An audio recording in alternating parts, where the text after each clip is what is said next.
Hi, welcome to The Pulse, the podcast where we explore the heartbeat of life and work.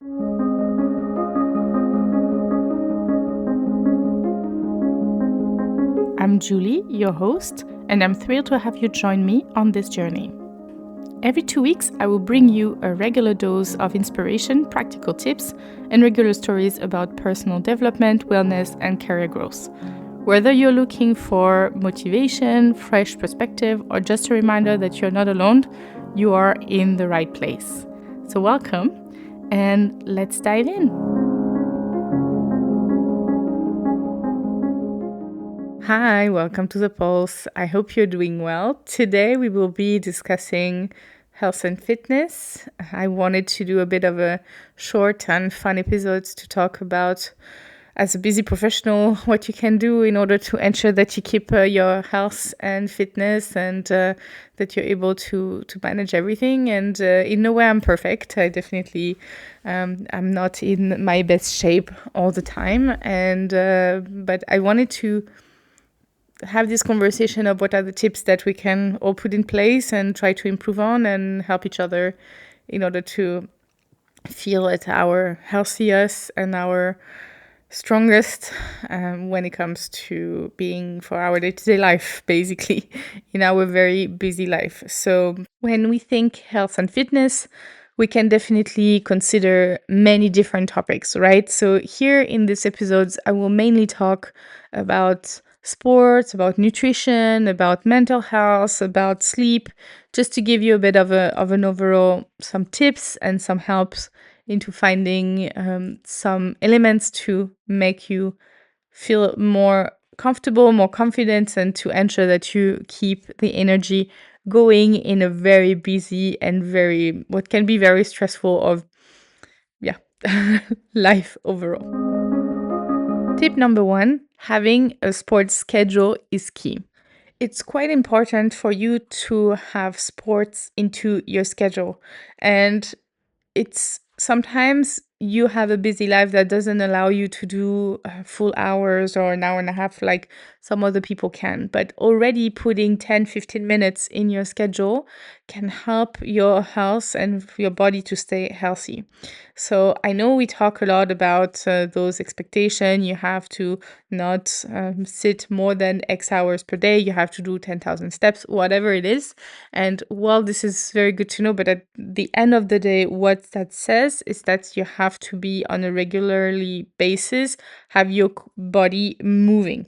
And one thing that you can do to help your body in terms of it's not only having your body moving, but also having your heart rate a bit higher. And for this, there is automatically multiple exercises you can do. You can do some smoother, more gentle training, such as yoga. You can do some more endurance or some more high intensity training, like HIIT, like running. And you have a lot of in between, right?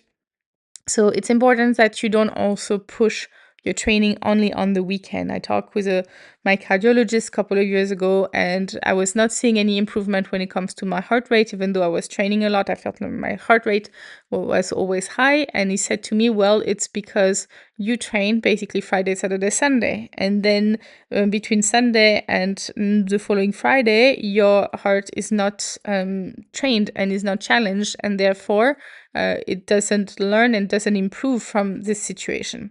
So have this also in mind. I think it's good to have it that even during those weekdays, Monday through Friday, where you may be very busy, having at least 10-15 minutes of some workout can help you ensure that you stay consistent and that you also ensure that your heart is a bit, not, I don't like to say challenged, but a bit like pumping a bit differently than the norm on a regular basis, and therefore it's helping you with your overall health. Tip number 2, don't forget to go outside during the day. I would encourage also in regards to wellness is to have a time during the day where you go walking. If you can even do walking meetings, sometimes this can be quite helpful. Why is that? Because first of all, if you stay all day within an office, within a building, and not get any fresh air, then you're going to feel at some point that this create a lack of, I mean, there is oxygen, but a lack of refreshness in some sense. I've had myself sometimes the case where I end up spending the whole day having lunch at my desk and no time for to get outside and take in the sun, the fresh air, and have a bit of time to, reset. And I do feel this is something that is important in order to ensure that you are the most productive in your life. And this is also valid in the other way around, right? If you are at home all day, taking the time to go during lunchtime outside or to go for a little walk around in the evening or in the morning, but within the day even itself, having those moments will help you feel more at ease and will be able to help you refresh your mind. So something also to consider as tip number 2. Tip number 3, sleep is critical and keeping a sleeping schedule is very important. Whenever you are in an environment where you're very busy and you have a very active day-to-day work, family, any extracurricular that may come or that you have in your day-to-day to handle, appointments, whatever, it can get very difficult to create a certain routine. So whenever you're not able to create that routine, what's the most important for you to keep is to keep the same schedule of sleep. And I can't remember if it was a podcast or a book where I read, I think it was a podcast where it was told with the expert in sleep. Yes, sorry. Yeah, so I listened to a podcast from an expert in sleeps, and he was mentioning how important it is also to keep the same sleeping schedule on the weekend. So let's say you tend to sleep, and during the week you go to bed at 10 and you wake up at 6. It's if you decide on the weekend to go to bed at 1 a.m. and to wake up at 10, this is too much of a gap and it's going to make very difficult for you to and for your body to get used to a certain sleeping schedule and therefore to have the most restorative sleep.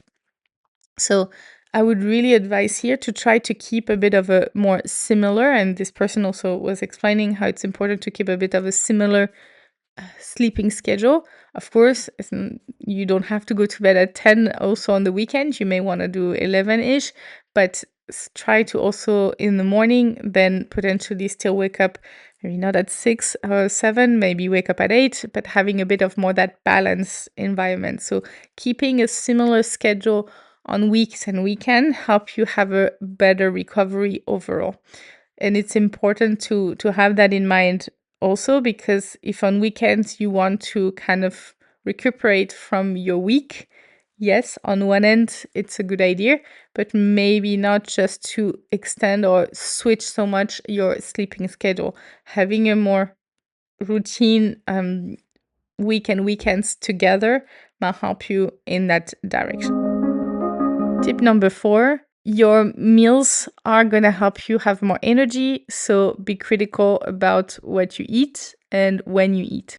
It's important, first of all, that you analyze a little bit how you are when it comes to nutrition, when it comes to what is available to you at work as well, in order to be able to prepare for it. So, for example, I know that some people like to have Tupperwares or bring something in.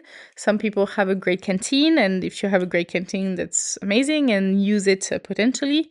But you have to understand, does the food that is provided to me or that I can buy next to my place of work, how healthy and how good it is for me? And it can be healthy, but is it bringing you the right amount of carbs or protein or veggies, etc., that you need throughout the day? It's important to have that perspective and not to just consider, okay, the meals are good, yeah, but is it what I need to eat in order to be at my healthiest?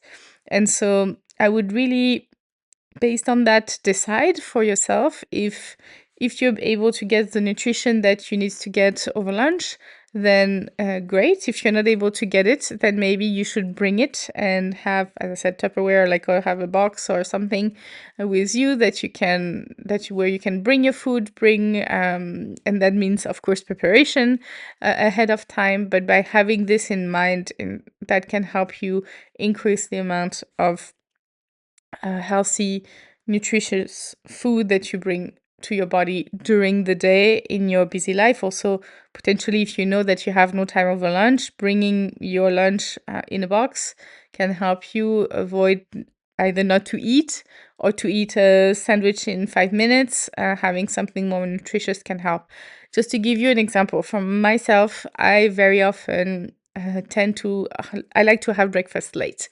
And if I take breakfast at my work, well, there are some good options for other people. For me, it's not the type of breakfast I like to eat in the morning, and therefore I tend to end up having a croissant, which once in a while it's nice. I won't say I still have some once in a while, but I kind of started to reduce and bring a little box with some food for myself, like a healthier breakfast, because I don't have time in the morning to do it at home, or I don't want to wake up earlier to have it, and I'm not hungry as soon as I wake up.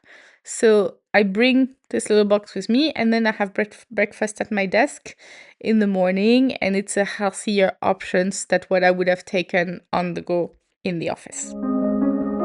Tip number 5, don't forget the importance of snacks. I'm the first one to say that it's definitely not easy. There is usually in the office a lot of snacks. I would say we always have candy, cookies, cakes around the office. At least in all the offices I've worked in, there was very often something around. And there is for sure this feeling of sometimes people wanted to have a pick-me-up, having a bit of sugar, even more in the afternoon.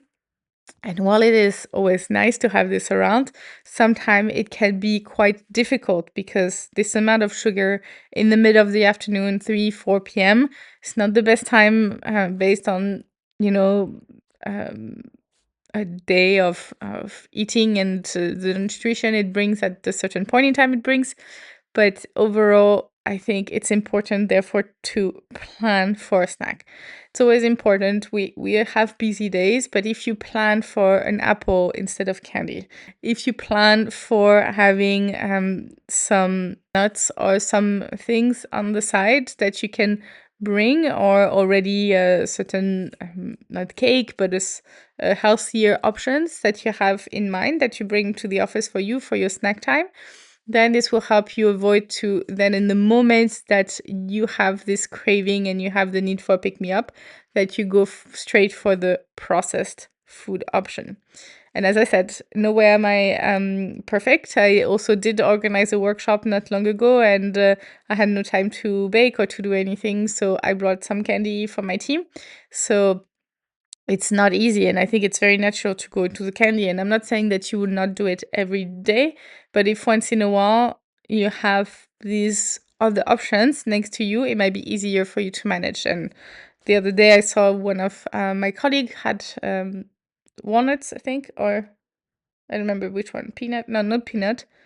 Cashews. She had cashew on her desk, and I thought it was a great idea to have this at hand, so you get a bit more nutritious snacks, but it's not so. It's still a snack, but you get a more nutritious snack. Tip number 6. Use today's flexibility of schedule in your advantage to avoid a high mental load. These days, we are having very often, for many of us, not all of us, but for many of us, we have a more flexible environment and a very flexible schedule with also some home office days. So having in mind of how you organize these home office days and how you organize your days in the office might be slightly different.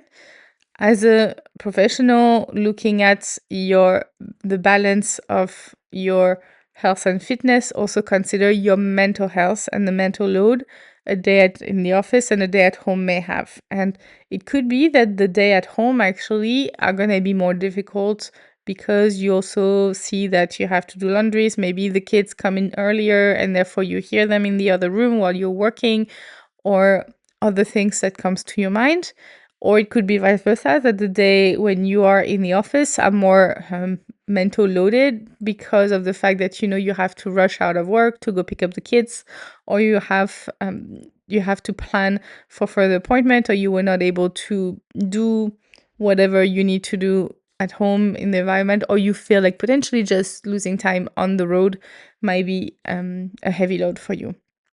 Based on that, I would highly encourage to understand what feels right and what feels wrong for you, and where does it feels difficult or not. And on the day where the mental load is higher, try to alleviate them by putting maybe more on the other days. So for example, for me, I know that when I actually come back from holiday or from being away, I like to have my first day back from the office at home. First, because then I can follow up on everything that happened during the day, during the time I was off, and I can look at my emails. I can spend time focusing in the morning. I can also have the laundries running while I do that. And therefore, by the end of the day, I have been productive at home and at work, where I feel like I got control back.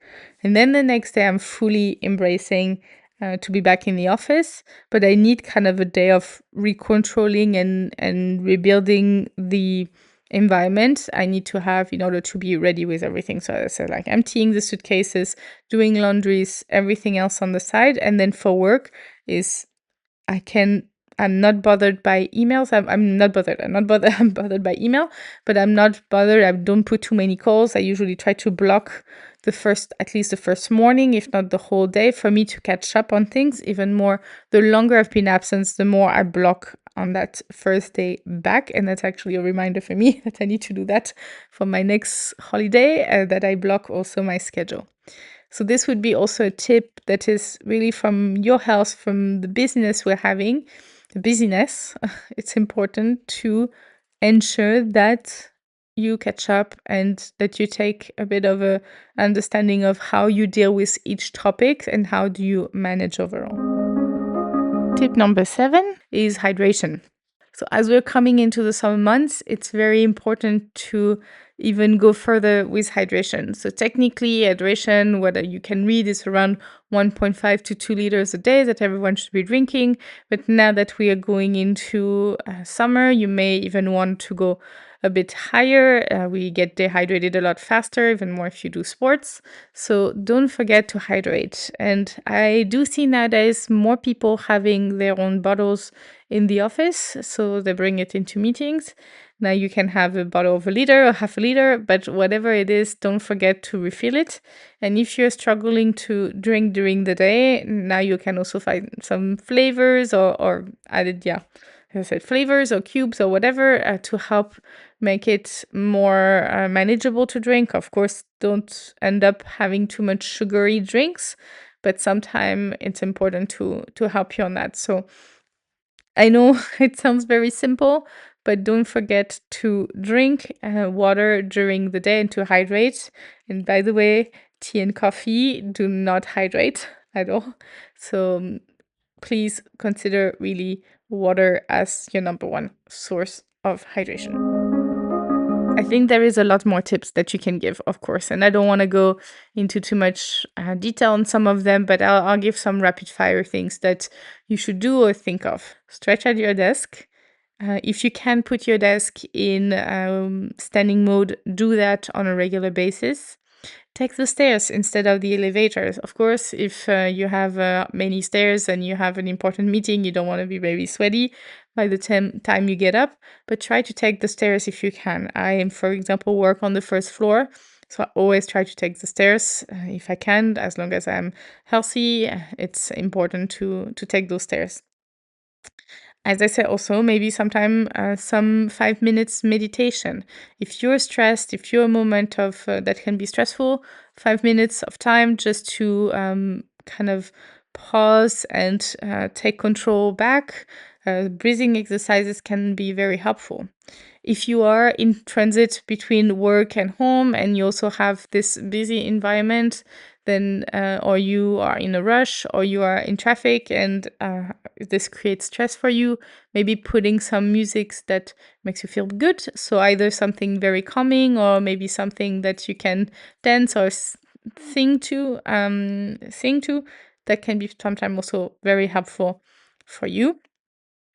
And also, when you get home, try to do a bit of a digital detox. Even more if you are in a job like me, when we are in our computer all day and on our phones all day, then maybe when coming home, it might be good to just put the phone on the side and not touch it for a little bit, or have an app that blocks some of the apps. For example, for me, I have a device at home where I can already preset some blocked app, and therefore I'm not on social media scrolling right after work, or I focus on other things. And I'm, from one end, very productive, but also on the other side, I'm not again in front of a screen, which can be tiring for the eyes, etc. Talking about the eyes, another quick tip is to look at blue light glasses if you work on a computer. This is very important. Now everyone should know. Unfortunately, even for me, I have blue light glasses. I have glasses and I don't wear them enough. And this is a heavy mistake. But everyone should be aware of the impact of working from a screen, and therefore having blue light glasses would help in order to keep your eyes in good quality and not to have so many issues later. I think that was the quick fire that comes to my mind, but I'm sure there is many more tips, and most likely in other episodes I will give you some of those tips. Last tip of the day: surround yourself with people with the same mindset as you. It's very difficult if you are trying to put in place some of those tips, or if you are trying to have a healthier habit. It's harder to do it surrounded by people that do not care about that habit. For example, I like to run, as you know, and sometimes I need to run during lunchtime because I couldn't in the morning, or in the evening is going to be difficult. But it's very difficult to do it in an environment where if everyone goes to lunch and is making you feel like, why are you running? Nobody else is. Why are you doing sport, or why are you doing things on your side? It might be a bit trickier. I would not say this is how my office thinks, but it could be the case. I've seen it in some other work environment where people are all going to lunch together and having a special meal, and the understanding that potentially someone lives or have a different habit is tricky, and some people do not understand it. So, as I said, surround yourself with community, with people that have maybe also then it end up having a running group or whatever else, or maybe then everyone brings healthier snacks in the office. Whatever comes out of it, it can be very helpful. And I'm actually grateful that within my team now, a running crew has been organized, actually. So we try to run once every week or so, and it's nice. It doesn't have to be fast paced, but it's a good time for us to be outside and to get some fresh air, and also to have an active time in our very busy schedule. I hope you liked this episode. I hope those tips, maybe you already knew them, but it's sometimes good to be reminded of them. I hope one you may have learned from, or might be the new habit you put in place. As I said, I'm trying to put those in place. I'm struggling with some of them, but it's a good reminder to have. So, yeah, I hope you like it, and talk to you soon. Bye. And that's a wrap for today's episodes of The Pulse. If something resonated with you, I would love to hear about it. So drop me a message on Instagram, LinkedIn, or leave a review wherever you're listening. Your feedback fuels this community, and I much appreciate it. Make sure to follow The Pulse on your favorite podcast platforms and on social media so you never miss an episode. And if you're craving for more, check out the show notes for links, resources, and way to connect. Until next time, keep trusting your journey, because growth happens one step at a time. See you soon. Bye.